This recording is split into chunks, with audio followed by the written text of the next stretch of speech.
Hello everyone! Welcome back to my channel. For today's video is ika 3 days na ng aking mga biik. So, mag-i-inject ako ng iron.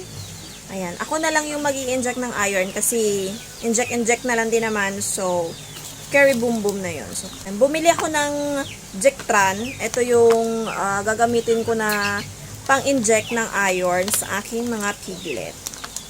Ayan. 10 ml lang to kasi 7 piraso lang din naman sila. So, kasya na sa kanila to. Ayan. And, meron akong 1 mm meron akong 1 ml na syringe.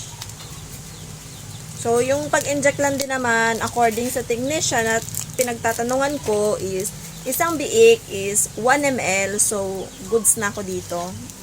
Mag-i-inject lang naman. So, since mga maliliit pa sila, carry boom boom ko na ako lang mag-isa. Ayun. And, super liit na to.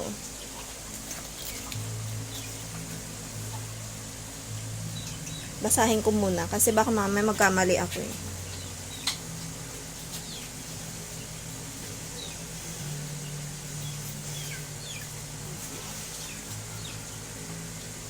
So, ito pala is intramuscular. So, sa laman.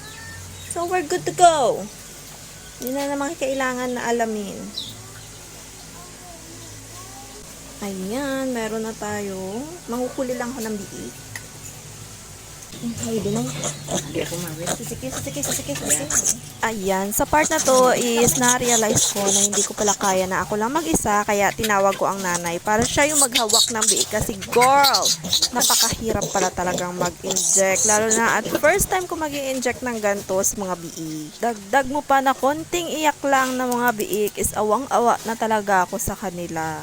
Sa buong pag-aakala ko kasi talaga is mabilis lang yung ganitong process kasi syempre ang liliit pa nila and kayang-kaya silang buhatin ng iisang kamay lang. Pero dun pala ako nagkakamali kasi hirap na hirap ako mag-inject kasi ang galaw-galaw nila.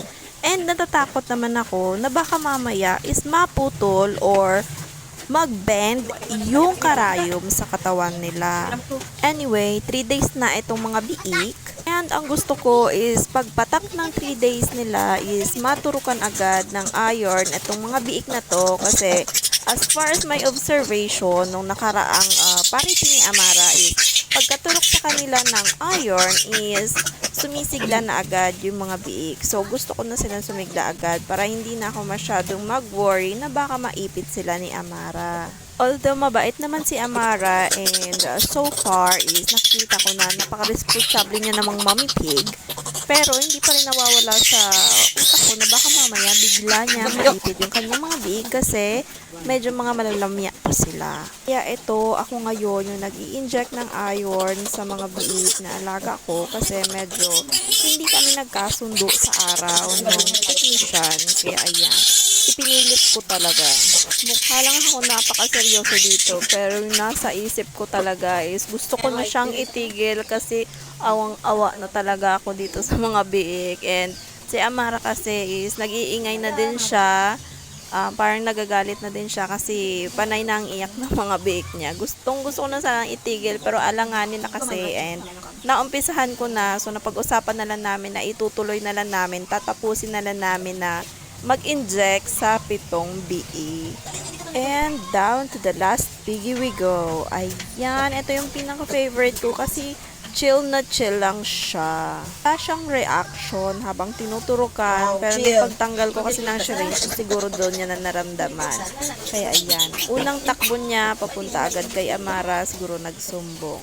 So, ayun lang muna for today's video. Thank you so much for watching. Bye!